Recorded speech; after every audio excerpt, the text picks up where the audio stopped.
여러분 반갑습니다. 강바울TV 007 바이블 스타디, 오늘은 요한복음 17장입니다. 저는 미국 텍사스 소망교회 강명식 목사입니다. 17장의 주제는 예수님께서 기도하시다가 되겠습니다. 정말 사도 요한의 글은 21장밖에 되지 않지만 그 안에 담을 수 있는 내용은 너무 많이 담은 것 같아요. 예수님께서 기도하시는 그러한 모습과 내용을 이 한 장에 담아서 얼마나 감사한지 모르겠습니다. 사실 예수님이 기도하실 때 그 옆에서 듣는 사람 잘 안 들리거든요. 그 기도 소리 들립니까? 엉얼엉얼 할 수도 있고요. 물론 똑바로 소리를 낼 때도 있지만, 근데 그걸 듣고서 그걸 잘 기억했다가 성경에 기록했다는 거, 이거 얼마나 귀중한 일이에요? 자, 예수님께서 매우 이른 아침에 여전히 어두웠을 때 일어나셔서 집 밖으로 나가셔서 그 조용한 장소로 가셔서 기도하시더라. 마가복음 1장 35절입니다. 여러분, 이거 쉬운 것 같아도요, 쉽지가 않더라고요. 새벽에 일어나는 것도 쉽지가 않고요. 일어났는데 또 어디 한적한 곳으로 가서 찾아 나간다는 거, 이거 밤에 이거 누가 나를 해코지하면 어떡하지? 쉽지가 않습니다. 또 가면요, 이 기도가 잘 안 돼요. 막 나무가 막 이렇게 사람처럼도 보이고 뱀이 나타날 것 같기도 하고. 자, 예수님이 기도하시는데 오늘 예수님께서 세 가지로 기도하세요. 그 세 가지가 아닌 것은 무엇일까요? 1번 제자들을 위해서 기도하시다. 2번 교회를 위해서 기도하시다. 3번 이스라엘 백성을 위해서 기도하시다. 4번 본인 스스로를 위해서 기도하시다. 다음 중 그 기도 제목이 아니었던 것은 무엇이었을까요? 나중에 알게 될 것입니다. 먼저 예수님은 본인을 위해서 기도하시네요. 그러니까 힘셀프 이거는 들어가야 됩니다. 두 가지 아들이 있어요. 신실한 아들 페이스풀 선이고요, 열매 맺는 아들 프루트풀 선이 있어요. 신실한 아들이 되게 해달라는 거죠. 그가 요청하는 것은 그 아들을 영화롭게 하고, 또 왜 이걸 요청하냐면 아들과 아버지가 연관되어 있기 때문에 아버지를 영광스럽게 하기 때문입니다. 신실하신 아들 예수님, 하나님을 영화롭게 하기 위해서 나도 영화롭게 해달라고 기도를 합니다. 여러분, 비참할 수도 있고요, 비굴할 수도 있고요, 모욕을 당할 수도 있습니다. 그러나 백성들이 이 아들을 영화롭게 한다는 거, 얼마나 귀한 일입니까? 아들에서 끝나는 게 아니에요. 아버지를 영화롭게 하는 거와 연결이 돼요. 포도나무에서 끝나는 것이 아니라 농부하고 연관이 되는 것과 같습니다. 열매 맺는 아들을 위해서 기도합니다. 그 믿음에 들어온 모든 사람들에게 영생을 주려고 합니다. 그것이 바로 그 아들의 열매 아니겠습니까? 영생을 받는 것. 또 예수님이 맡겨주신 맡은 그 사명을 완수하겠다는 거예요. 그렇죠? 그 완수하는 것은 십자가에 올라가는 길이고요, 십자가에서 죽는 것이고요, 그러면 사흘 후에 부활하게 되는 거예요. 예수님은 그 프로세스를 알고 있지만 사실 육신의 십자가를 대못을 받는 게 쉬운 일은 아니라고요. 그러나 그 일을 감당하게 해달라고 기도하지 않습니까? 내가 그 임무를 마침으로 너에게 영광을 가져왔도다. 아멘.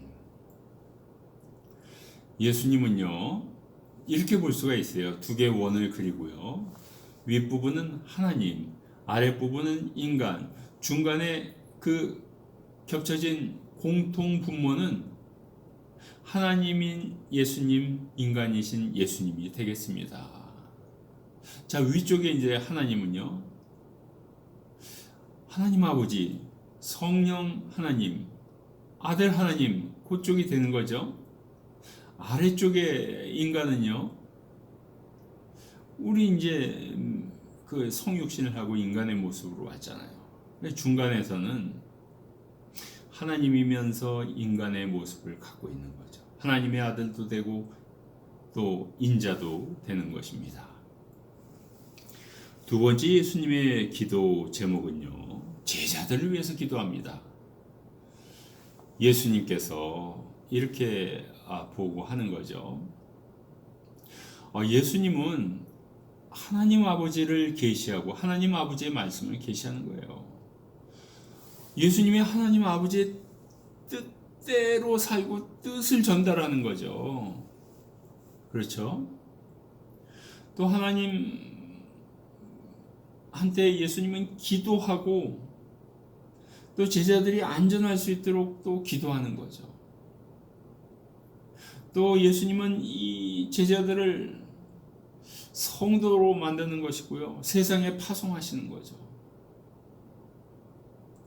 예수님께서 제자들을 향해 하나님 아버지께 요청하는 것이 있습니다. 아버지여, 이 제자들을 한 마음을 주시고 그들에게 기쁨을 주시고 그들을 보호해 주시고 그들이 거룩한 사람이 되게 하여 주시옵소서. 예수님의 기도 제목이죠. 그래서 나는 이 제자들에게 하나님께서 나에게 주신 말씀을 주었노라. 하나님이 예수님에게 주신 말씀을 선포하잖아요. 그 말씀을 제자들에게 준 거잖아요. 이렇게 예수님은 제자들을 위해서 기도해요. 왜냐하면 이제 제자들이 예수님을 전해야 되거든요. 그래서 요한복음 17장을 예수님께서 대제사장의 그러한 자격으로 기도한다. 이것은 인간과 하나님을 연결해주는 놀라운 기도라고 선포하고 있습니다. 예수님은 그리고 세 번째로 교회를 위해서 기도하십니다. 아버지여, 교회를 하나 되게 하여 주시옵소서. 하나 되게 한다는 말은요, 성경을 중심으로 뭉치라는 거고요, 성삼위일체를 중심으로 뭉치라는 겁니다. 하나 되게 한다 그래서 뭐 짬뽕을 만들려는 게 아니에요. 각자의 특성은 있지만 성삼위일체 앞에서 아멘, 성경 말씀 앞에서 아멘, 그렇게 하라는 거죠. 교회는 예수님을 영화롭게 해야죠. 영광 돌려야 되죠. 또 교회에서는 하나님의 사랑을 보여야 합니다. 교회는 하나님의 사랑을 체험해야 돼요. 체험하지 않고선 사랑을 표현할 수가 없죠. 또 교회는 예수님의 영광을 보고 기뻐할 수 있어야 됩니다. 자, 나는 교인들에게 영광스럽게 하는 영광을 주는데요. 왜냐하면 우리가 하나인 것처럼 교인들도 하나가 되기 위함입니다. 교회도 하나가 되고 교인들도 하나가 되라는 거예요. 자, 여러분, 예수님은 대제사장으로서 하나님께 기도를 합니다. 대제사장은요, 바로 하나님과 가장 가까운 장소, 지성소까지 들어갈 수가 있습니다. 딱 한 사람만.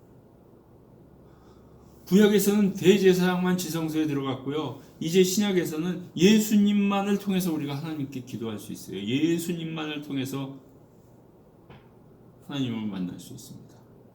이제 아시겠죠? 구약의 대제사장 한 명, 신약의 예수님 한 명. 세 가지를 놓고 예수님이 기도하시는데요. 먼저 본인을 위해서, 두 번째로 제자를 위해서, 세 번째로 교회를 위해서 기도를 합니다. 그러니까 아까 이스라엘이 있었죠. 이스라엘이 아닙니다. 이스라엘은 여기서 교회도 될 수 있고요. 그렇죠? 믿으면 또 제자가 될 수도 있는 거고요. 예수님은 본인이 정말 신실한 아들이요 열매 맺는 아들이 되게 해달라고 기도합니다. 예수님은 12 제자들이 경건하고 거룩하고 그리하여 세상에 파송이 돼야 돼요. 거룩한 데서만 끝나면 안 돼요. 파송된 자가 되게 해달라고 기도합니다. 예수님은 교회가 예수님께 영광을 돌리는 교회가 되게 해달라고, 하나님을 영화롭게 하는 교회가 되게 해달라고, 이 일에는 모든 교회가 하나가 되어야 됩니다. 이렇게 기도하고 있습니다. 아멘.